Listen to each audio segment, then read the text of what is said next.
बहुत proud feel करा के गया। ये उसका प्राउड है जो आज आप लोग आए हो इंटरव्यू लेने के लिए, नहीं तो हमें कौन पूछता है, कौन पूछता है सुहानी को। ये उसी की सारी चीजें जो आज लोग हमारे पास आ रहे हैं उसके बारे में पूछने की।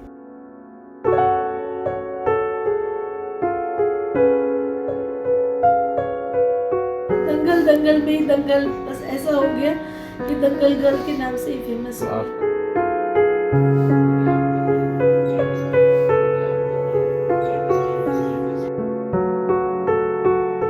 आमिर खान की फिल्म दंगल में बबीता का रोल प्ले करने वाली एक्ट्रेस सुहानी भटनागर का आज 19 साल की उम्र में निधन हो गया, जिसके बाद उनके माँ बाप का रो रो कर बुरा हाल है। सुहानी ने अभी अपना करियर बनाने की ओर पहला कदम रखा ही था कि इस खबर ने फैंस को चौंका दिया। वहीं सुहानी के जाने से पूरा बॉलीवुड गमगीन है और उनके फैंस को गहरा झटका लगा है। सुहानी की मौत के बाद उनकी मां ने क्या कहा, सुनिए। बस दंगल दंगल में ही दंगल बस ऐसा हो गया कि दंगल गर्ल के नाम से ही फेमस तो हो। आसपास ये भी हुआ होगा कि बाद में कि भाई ये उनके इवन आप लोगों को भी उसी नाम से पहचानते होंगे कि भाई। हाँ जी, हम तो हर पेरेंट प्राउड फील करता है ना जब वो बच्चे के नाम से जाना जाता है। हमारी क्या आइडेंटिटी, ठीक है हम लोग अपनी लाइन में जी रहे हैं जो भी है, बट हमें जो रिकॉग्निशन मिला वो तो सुहानी की वजह से मिला कि दंगल गर्ल के पेरेंट्स हैं। जहाँ जाना उसकी रिकॉग्निशन होने की, ये दंगल गर्ल आ रही है, दंगल गर्ल आ रही है, तो हम तो ऑब्वियसली हर पेरेंट प्राउड फील करेगा ना जब उसके बच्चे को ऐसा नाम मिलेगा। तो अभी क्या बॉलीवुड से किसी का फ़ोन होना है आप लोगों के पास? घटना नहीं, पहले आमिर सर का तो बहुत हमारे टच में रहे हैं। आमिर सर ऐसी बात नहीं, इज़ ए नाइस पर्सन, वो हमेशा इसके साथ टच में रहे हैं। अभी बीमारी के बाद भी पता वो टच में? अभी हमने उनको बताया नहीं था अभी, क्योंकि हम लोग खुद ही इतने ज़्यादा परेशान चल रहे थे तो हमने किसी को इन्फॉर्म नहीं किया। बट डेफिनेटली अगर एक मैसेज भी जाएगा उनको तो उनका इमीडिएटली रिस्पॉन्ड आता है और हमें पर्सनली कॉल करते हैं वो। तो वो सुहानी के साथ बॉन्डेड रहे हैं शुरू से ही, उन्होंने कभी ऐसा नहीं छोड़ा। अभी उनकी डॉटर की भी मैरिज हुई है, हमें इनवाइट आया था, प्रॉपर फ़ोन भी आए थे कि आपको आना है, अटेंड करना है। उस समय तो इससे परेशान तो हम जा नहीं पाए थे। At that time she was having fracture हुआ था इसको, तो अभी फ्रैक्चर रिमूव ही हुआ था तो हमें अभी ट्रैवल करना नहीं था। तो अच्छा, तो मैम इस बीच क्या और कोई प्रोजेक्ट किया इसने दंगल के बाद में? नहीं, दंगल के बाद उसने कुछ किया नहीं। थोड़ी बहुत एड्स वगैरह जैसे प्रिंट शूट किए थे और उसने ज़्यादा कुछ किया नहीं, क्योंकि हम चाहते थे कि अपना क्वालिफ़िकेशन कंप्लीट करे, बिकॉज़ उसको जाना एक्टिंग लाइन में ही था।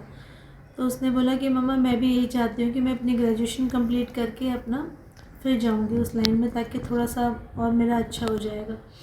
तो हमने भी कहा ठीक है। तो उसके बाद वो अपना रेगुलर स्कूलिंग करी, फिर कॉलेज में गई अपना, और कॉलेज में भी बहुत अच्छा परफॉर्म कर रही थी।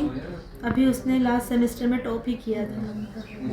तो मतलब she was a brilliant girl, हर चीज़ में वो एक्सेल करना चाहती थी कि मैं जो भी, जबकि वो एक्टिंग करना चाहती थी मगर फिर भी जर्नलिज्म एंड मास कम्युनिकेशन उसने सब्जेक्ट लिए, तो उसमें भी वो बेस्ट दे रही थी अपना।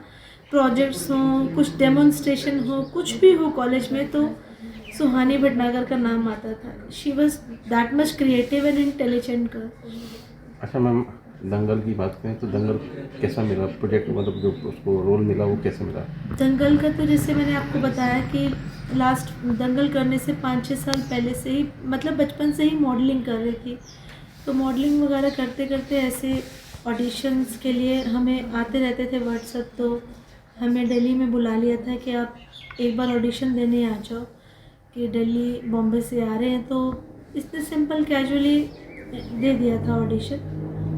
तो बस उसके बाद दंगल के लिए 21,000 गर्ल्स उन्होंने शॉर्ट लिस्ट की थी, जिसमें 2 लड़कियां इन्होंने फाइनल की थी जूनियर रोल, जो गीता बबीता के लिए, and she was one of them. तो ऐसे ही इसका यहाँ से ऑडिशन क्लियर हुआ, फिर आमिर खान ने पर्सनली बुलाया बॉम्बे, फिर इसका इंटरव्यू वहाँ पर उन्होंने उनके साथ इसका हुआ ऑडिशन, तो बस that way she got selected. तो अभी क्या उसका, जब वो ठीक थी तो क्या चाहती थी, क्या करना चाहती थी आगे? बस कि मुझे एक्टिंग करनी है मम्मा, ये तो मेरा बचपन से ही पैशन है। और कोई उसने क्लासेस नहीं ली थी, ना ही हम लोग तो इंजीनियर्स हैं दोनों, हमारी तो कोई बैकग्राउंड भी ऐसी नहीं थी, बट कहते हैं she was born to be. लेकिन आपका सपोर्ट पूरा था? हमारा सपोर्ट बिल्कुल था, क्योंकि हम चाहते थे जो हमारा बच्चा करना चाहता है वो करे, फुल्ली करे उसको अच्छे से। तो हम सिर्फ उसको सपोर्ट ही कर रहे थे, बाकी टैलेंट तो उसका अपना ही था, इसमें हमारा कोई भी रोल नहीं था। कैमरा फ्रेंडली वो शुरू से, बचपन से ही कैमरा फ्रेंडली, उसको शुरू से ही कैमरे के आगे बचपन से ही अपना एक्टिंग करने का बहुत ज़्यादा शौक था, घर में भी करती रहती थी। आप लोग एनकरेज करते थे? बस क्योंकि हमने बोला जो चीज़ बच्चे को अच्छी लग रही है वो उसको करनी चाहिए, और as far as academically she was so good, तो हमने फुल सपोर्ट दिया कि ठीक है कि जो भी करना चाह रही है, मॉडलिंग करना चाह रही है, कोई बात नहीं, पढ़ाई में तो अच्छी है ना बच्ची। तो उसने दोनों तरफ से हम लोगों को सेटिस्फाई कर रखा था कि नहीं, मेरे लिए दोनों चीज़ें इम्पोर्टेंट है। एंड स्कूल भी उसके लिए एक तरीके से प्राउड ही फील करता है कि स्कूल में भी उसने नाम कमाया काफ़ी, कि 6 महीने दंगल की वजह से स्कूल से लीव पे थी, बट 6 महीने के किस स्टैंडर्ड में थी इस समय? She was in 6th standard, DPS Mathura road से पढ़ी है वो। 6 महीने स्कूल से ब्रेक लिया था, स्कूल वालों ने अप्रूव किया था। उसके बाद जब इसने ज्वाइन किया तो 92.3% इसकी 6th में आई थी, सिर्फ 6 मंथ्स पढ़ के ही फाइनल एग्ज़ाम्स दिए थे इसने। तो स्कूल भी बहुत प्राउड फील करता था इसके ऊपर। बट एनीवेज, हर एक को कहते हैं ना अपना बच्चा तो बहुत अच्छा लगता है ये वो, बट मेरा बच्चा वाकई हमें बहुत प्राउड फील करा के गया।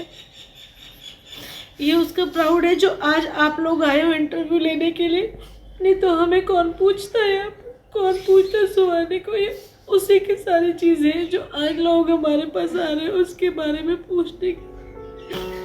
सुहानी के जाने से उनके पिता पुनीत भटनागर को भी बड़ा झटका लगा है। सुहानी को 2 महीने पहले हाथ में, लेफ्ट हैंड में स्वेलिंग शुरू हो गई थी। तो काफ़ी डॉक्टर्स वगैरह को दिखाया हमने यहाँ पे, डर्मेटोलॉजिस्ट को दिखाया, हॉस्पिटल्स में दिखाया, एक्सरे वगैरह, अल्ट्रासाउंड, MRI करवाई, क्या प्रॉब्लम है, कुछ किसी को डायग्नोज नहीं हो पा रहा था। फिर एम्स में लेकर गए उसको, एम्स में डायग्नोज किया उन्होंने डर्मेटोमायोसाइटिस जुवेनाइल, क्योंकि वो 19 साल की है। तो जब ये डायग्नोज किया फिर उसके साथ साथ उसको स्टेरॉइड्स वगैरह दिए, उसको ट्रीटमेंट वगैरह दिया। अगर बताएं कि बीमारी है क्या ये एग्जैक्टली? ये डर्मेटोमायोसाइटिस मसल्स की ऑटो इम्यून है, जो आपकी जो मसल्स है वो इन्फ्लेमेशन करना शुरू कर देती है। मसल में इन्फ्लेमेशन आती है, सूजन आ जाती है, मसल स्वेल करना शुरू कर देती है, और जैसे जैसे मसल स्वेल करती रहती है आपकी बॉडी में भी स्वेलिंग आती रहती है।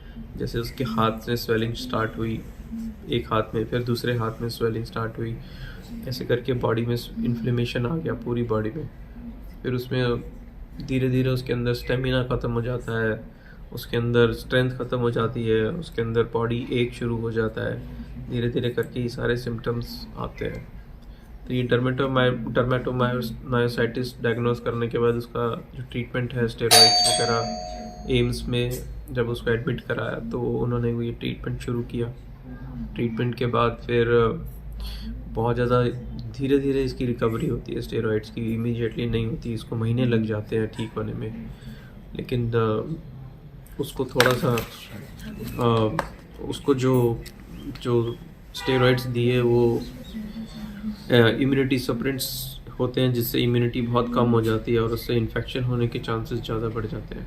तो वो चीज़ थोड़ी सी इन्फेक्शन उसको कैच कर गया हॉस्पिटल में, और वो इन्फेक्शन की वजह से उसके और जो मेडिसिन उसको दिए, फ्लूइड वगैरह, और वो सब सारी मसल्स के थ्रू वो पानी बॉडी में जाने लग गया, जिसकी वजह से उसका फ्लूइड पूरा बॉडी में फ्लूइड हो गया, लंग्स में भी फ्लूइड हो गया, और उसके बाद उसके लंग्स कोलैप्स करने लगे, और लंग्स कोलैप्स करे और फिर रेस्पिरेशन नहीं हुआ, उसका ऑक्सीजन लेवल बहुत कम हो गया था।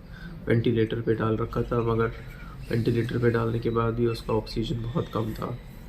और फिर कल शाम को 7 बजे एम्स में डॉक्टर्स ने बोल दिया शी इज़ नो मोर। अच्छा, कितने दिन पहले बीमारी के बारे में पता लगा आपको? हमें 2 महीने पहले पता चला था, तो हम लोगों ने फिर पहले स्किन डॉक्टर्स को दिखाया। हमें बेसिकली बीमारी के बारे में नहीं पता चला था कि क्या है, हमें सिर्फ ये पता चला था कि इसको एक लंप डेवलप हुआ है, तो we used to go there कि इसका ट्रीटमेंट करवाते हैं। हमें बीमारी के बारे में तो 2 हफ्ते पहले पता चला एम्स में, उससे पहले तो हम लोग को यही नहीं पता था कि क्या प्रॉब्लम है। एक हाथ में स्वेलिंग आ गई है। तो हमें लगा कि क्या प्रॉब्लम है, देखते हैं, डॉक्टर से मिलते हैं, क्या बताते हैं वो। तो पहले यानी कि पता ही नहीं लगा? नहीं, पहले डॉक्टर्स ने पता किया तो उन्होंने सेलुलाइटिस बोला, कुछ ने टेस्ट करे तो सेलुलाइटिस के बारे में कहने लगे, सेलुलाइटिस के एंटीबायोटिक्स दिए। सेलुलाइटिस नहीं था वो एग्जैक्टली, उसके फिर कुछ रिएक्शंस वगैरह हो गए बीच में, फिर उसको कोल्ड कफ शुरू हो गया। उस तरीके से फिर उसकी हालत थोड़ी बिगड़ती गई। फिर हमने एम्स में जब कराया, उन्होंने अपने टेस्ट वगैरह करे तो उन्होंने डर्मेटोमायोसाइटिस को। अच्छा, कितनी रेयर बीमारी है ये? ये बहुत रेयर है बीमारी, ये ऑटो इम्यून की ही एक तरीके का ऑटो इम्यून है जो मसल्स को अफेक्ट करता है और ये बहुत रेयर है। डर्मेटोमायोसाइटिस इस लेवल का, जो डॉक्टर से मेरी बात हुई थी तो बता रहे थे कि 5 वर्ल्ड वाइड 5-6 केसेस हैं और कुछ की रिकवरी हो गई, कुछ की नहीं भी हो पाई। बट ये बहुत रेयर है और बहुत रिस्की और डेंजरस है बच्चों के लिए, तो खासकर लंग्स को अफेक्ट करता है। कितने दिन में पता लगा, मतलब कब इसके सिम्टम्स आए और पूरा ड्यूरेशन क्या रहा उसकी लाइफ का? जो सिम्टम्स आए 2 महीने पहले, और जब हमें पता चला वो 10 दिन पहले कि ये बीमारी है, और विद इन 10 डेज़ उसकी जो हेल्थ थी वो इतनी डेट्रॉइट हो गई कि वेंटिलेटर पे डाल के आईसीयू में, उसको 4 दिन आईसीयू में रही हो, और उसके बाद वहाँ पर उसके लंग्स वगैरह फेल हो गया और उसका फ्लूइड वगैरह, लंग्स में फ्लूइड, पानी चला गया। और तो किसी इसकी वजह से डॉक्टर्स की लापरवाही रही क्या कहीं डायग्नोज होने में, या जब तक एम्स नहीं गए थे तब उस लेवल पर?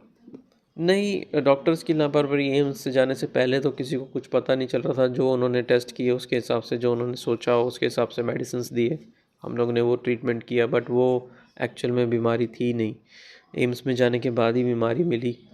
तो एम्स में उन्होंने ट्रीटमेंट अपने हिसाब से किया, मगर अब कुछ ऐसी चीज़ें होती हैं जो हॉस्पिटल्स के हाथ में भी नहीं होती हैं। हॉस्पिटल्स एक्वायर्ड इन्फेक्शंस ये मोस्टली आईसीयूज़ में हो जाते हैं जब आप इम्यूनोसप्रेंट्स देते हो बच्चे को, स्टीरॉइड्स वगैरह, या किसी भी पेशेंट को देते हो तो इम्यूनिटी लो हो जाती है, और उस केस में जो भी पेशेंट होता है आईसीयू में, उसको इन्फेक्शन कैच करने के चांसेस 100 टाइम्स बढ़ जाते हैं। तो ये कह सकते हो कि हॉस्पिटल का एक इन्फेक्शन था, या ये कह सकते हो कि ये एक नॉर्मल चीज़ है जो हॉस्पिटल्स में हो जाती है पेशेंट्स को। बट वो क्या उसको वो ट्रीट करके और ठीक कर सकते थे, अब ये मैं कह नहीं सकता, मैं उतना टेक्निकल डॉक्टर नहीं हूँ। उन्होंने अपना बेस्ट ही किया होगा, आईसीयू में थी वो, होपफुली उन्होंने अपना बेस्ट किया, मगर जो किस्मत में लिखा होता है वही होता है। बता दें कि सुहानी अपनी फैमिली के साथ फरीदाबाद में ही रहती थी। परिजनों ने बताया कि सुहानी का कुछ दिन पहले पैर में फ्रैक्चर हुआ था, इसके लिए वो दवाइयां ले रही थी। सुहानी को दवाई का रिएक्शन हुआ और फिर पूरे शरीर में पानी भर गया, जिसके चलते उनका निधन हुआ। फरीदाबाद से अनिल राठी, पंजाब केसरी टीवी। हमसे जुड़े रहने के लिए हमारे YouTube चैनल को सब्सक्राइब करें और नई वीडियो की नोटिफिकेशन के लिए बेल आइकॉन को दबाएं। अगर आप ये वीडियो Facebook पर देख रहे हैं तो लाइक जरूर करें और ज्यादा से ज्यादा शेयर करें। धन्यवाद।